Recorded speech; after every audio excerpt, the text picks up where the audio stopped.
नमस्कार दोस्तों, आज की ऑनलाइन कक्षा में आप सबका स्वागत है। आज की कक्षा बीए पार्ट 2 पेपर 3 के लिए है। भारत के भूगोल में से हम आज एक नया टॉपिक लेकर के आए हैं, भारत में लौह इस्पात उद्योग। जैसा कि आप सभी लोगों को पता है कि लोहा सभी उद्योगों का आधार स्तंभ है, या यूँ कहें कि इसी पर सारे उद्योग टिके हुए हैं। इसके बिना किसी भी उद्योग की कल्पना नहीं कर सकते, क्योंकि सभी उद्योगों के लिए मशीन, कल पुर्जे और उपकरण लोहे के ही बनते हैं। इसलिए लौह इस्पात उद्योग का सर्वाधिक महत्व है। लोहे को इस्पात बनाने के लिए इसमें कई चीज़ों की ज़रूरत पड़ती है, जैसे कोकिंग कोल, चूना पत्थर, डोलोमाइट, मैंगनीज, फायर क्ले, और इनको हम लोग एक निश्चित अनुपात में ही मिलाते हैं।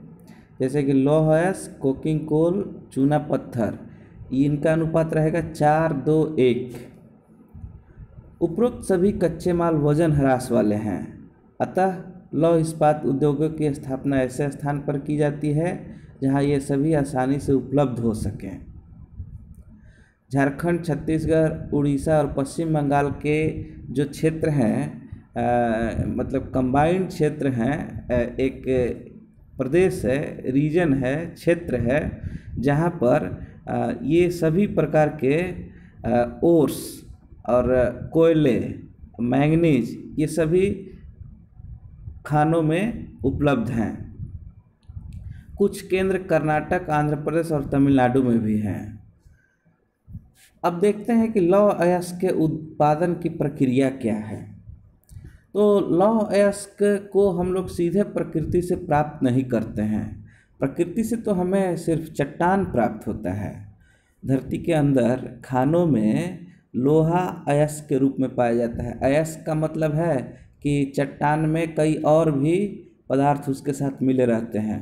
तो लौह अयस्क को हम लोग खानों से निकाल करके लाते हैं और एक ब्लास्ट फर्नेस में, वात्या भट्ठी में कोक और चूना पत्थर के साथ डाला जाता है, और उसका तापमान बहुत अधिक रहता है। इस प्रक्रिया को प्रगलन कहते हैं, क्योंकि इसमें वो चट्टान गलता है और गलने के बाद वो बाहर निकलता है तो पिघला हुआ लोहा रहता है, और उसमें मैंगनीज मिलाने के बाद वह कठोर हो जाता है, इस्पात बन जाता है। और जब उसमें निकिल और क्रोमियम मिला देंगे तो यह स्टेनलेस स्टील बन जाता है। ये सभी प्रक्रियाएं एक भारी संयंत्र में होता है, जो लौह इस्पात संयंत्र कहलाता है, कारखाना कहलाता है। लौह इस्पात के उत्पादन में भारत का नंबर 2 है पूरे विश्व में, चीन के बाद। चलिए देख लेते हैं कि भारत में लौह इस्पात की इतिहास क्या है, यह कैसे और कब शुरू हुआ।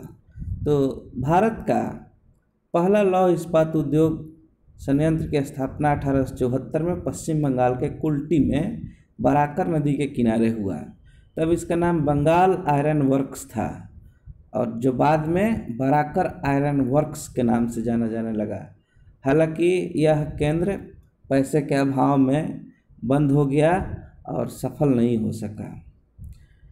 इस प्रकार देश का पहला सफल लौह इस्पात उद्योग 1907 में टाटा में, जिसको हम लोग जमशेदपुर कहते हैं, के साक्ची नामक जगह पर जमशेद जी टाटा द्वारा स्थापित किया गया। यह स्वर्ण रेखा नदी के किनारे है। आज़ादी के बाद विभिन्न देशों की मदद से भारत में विभिन्न स्थानों पर लौह इस्पात उद्योग केंद्र की स्थापना की गई। जैसे दुर्गापुर में ब्रिटेन की सहायता से स्थापित किया गया, भिलाई में रूस की सहायता से, राउरकेला में जर्मनी की सहायता से, बोकारो में रूस की सहायता से संयंत्र स्थापित किया गया।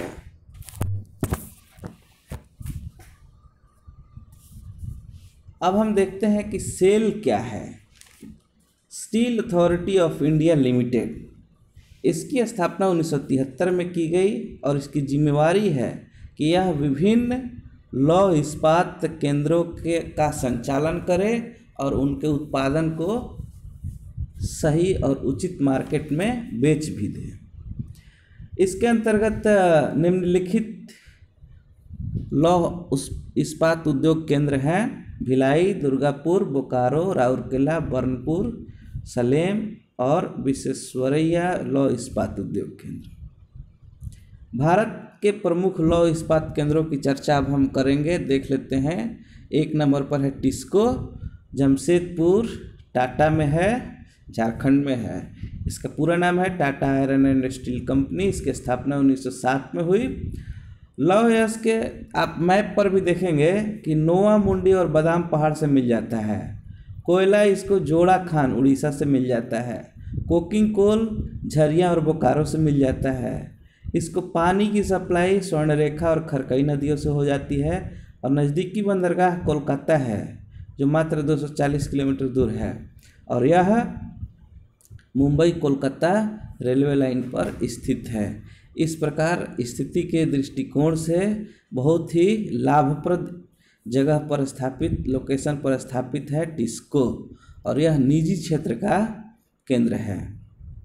दूसरे नंबर पर हम देखेंगे इसको, Indian iron and steel company. यह बर्नपुर पश्चिम बंगाल में है।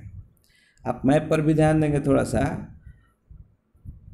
पूर्व में स्थापित हीरापुर और कुल्टी संयंत्रों को मिलाकर 1937 ईस्वी में बर्नपुर में इसको की स्थापना हुई। मतलब पहले हीरापुर में एक संयंत्र था, बाद में कुल्टी में संयंत्र बना और ये दोनों असफल हो गए।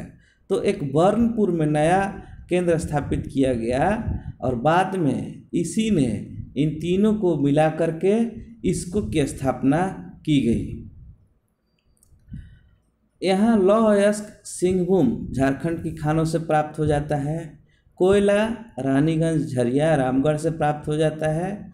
जल दामोदर की सहायक नदी बराकर से प्राप्त हो जाता है।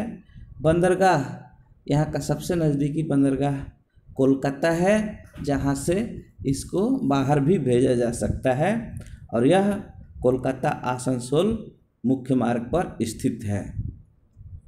तीसरा है VISWL, Visvesvaraya iron and steel works limited. यह भद्रावती कर्नाटक में है। पहले इसको Mysore iron and steel works के नाम से जाना जाता था। यह 1923 में स्थापित हुआ था। अब देख लेते हैं कि इसको कौन सा कच्चा माल कहाँ से मिलता है। लौह अयस्क केमानगुडी बाबा बुदन पहाड़ी से मिल जाती है। चूना पत्थर और मैंगनीज वहीं प्राप्त हो जाता है स्थानीय तौर पर। शक्ति का मतलब है कि इस कारखाने को चलाने के लिए शक्ति कहाँ से मिलती है। तो देखेंगे कि यहाँ पर कोयला उपलब्ध नहीं है, तो उसके बजाय ये लोग जंगल के चारकोल का जंगल जो बगल के में ही मिल है वहाँ से लकड़ी लाते थे, उसका चारकोल बनाते थे और उससे शक्ति प्राप्त करते थे। बाद में जोग प्रपात से जल विद्युत के द्वारा चलने वाली विद्युत भट्टी का इस्तेमाल किया जाने लगा। भद्रावती नदी से जल मिल जाता है और इसका जो उत्पाद है वह एक विशेष प्रकार का इस्पात होता है और एलॉय होता है।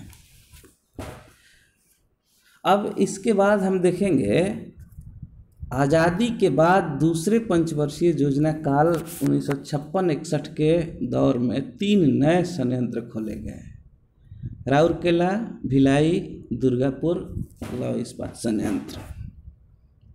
राउरकेला स्टील प्लांट जो कि उड़ीसा के सुंदरगढ़ जिले में स्थित है की स्थापना 1959 में हुई।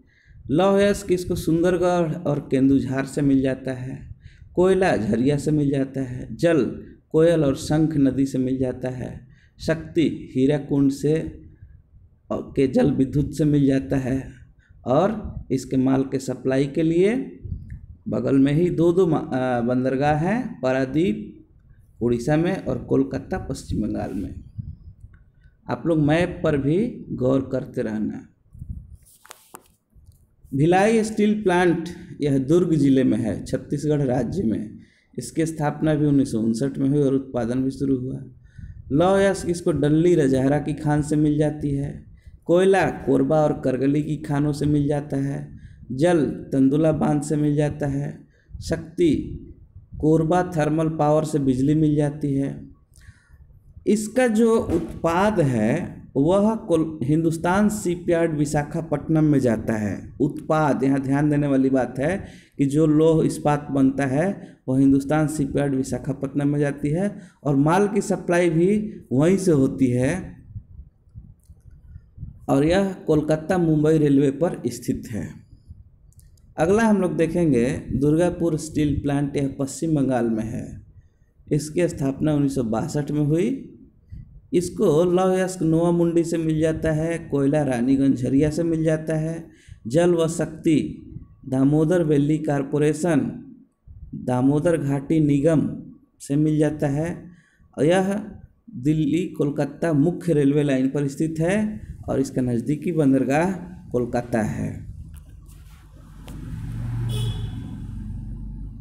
बोकारो स्टील प्लांट यह झारखंड में स्थित है। यह 1964 में स्थापित हुआ।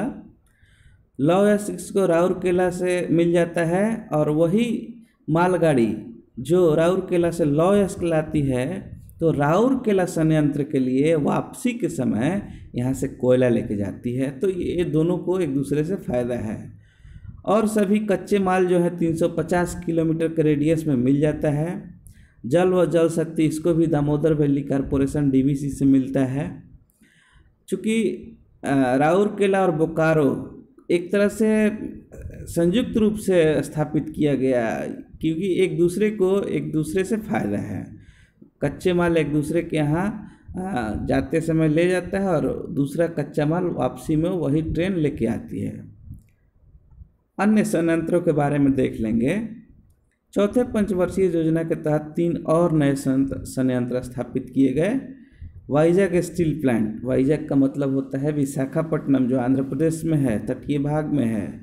और यह तट का लाभ यह है कि यह बंदरगाह की सेवा इसको बहुत आसानी से उपलब्ध हो जाती है। 1992 में स्थापित हुआ।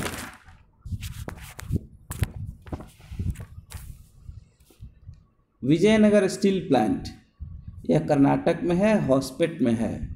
यहाँ पर स्थानीय तौर पर लौह अयस्क और चूना पत्थर मिल जाता है और देसी तकनीक से लौह इस्पात बनाया जाता है। सलेम स्टील प्लांट इसकी स्थापना 1982 में हुई। यह तमिलनाडु में स्थित है।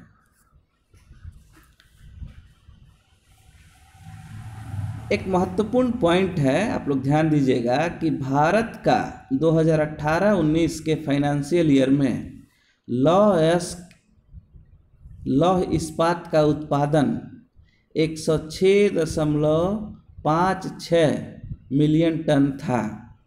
यह एक रिकॉर्ड है और यह पूरे विश्व में 2 नंबर पर आता है उत्पादन के मामले में। अभी हम भारत के नक्शे पर देखेंगे कि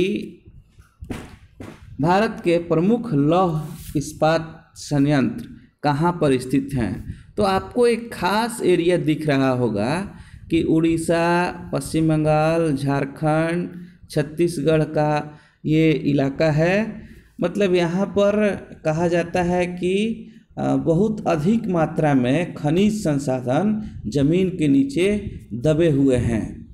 इसलिए लौह अयस्क संयंत्र को जो चीज़ें कच्चे माल के रूप में चाहिए वो इन्हीं क्षेत्रों से आसानी से उपलब्ध हो जाता है। एक चीज़ और गौर करेंगे कि ये सभी क्षेत्र समुद्र तट से भी ज़्यादा दूर नहीं है। इसका फ़ायदा यह है कि यहाँ से यातायात और माल की सप्लाई बहुत आसान हो जाती है। तो देख लेंगे कौन कौन सी जगह है। बोकारो है, आसनसोल है, दुर्गापुर है, जमशेदपुर टाटा है, राउरकेला है, भिलाई है, विशाखापट्टनम है और दक्षिण की तरफ देखेंगे तो भद्रावती है कर्नाटक में। ये भारत के प्रमुख लौह इस्पात संयंत्र हैं। वैसे भारत में कुल मिलाकर 206 से अधिक संयंत्र छोटे और बड़े मिलाकर के कार्यरत हैं और इन सभी से उत्पादनों का योग 106.56 मिलियन टन था 2019 में।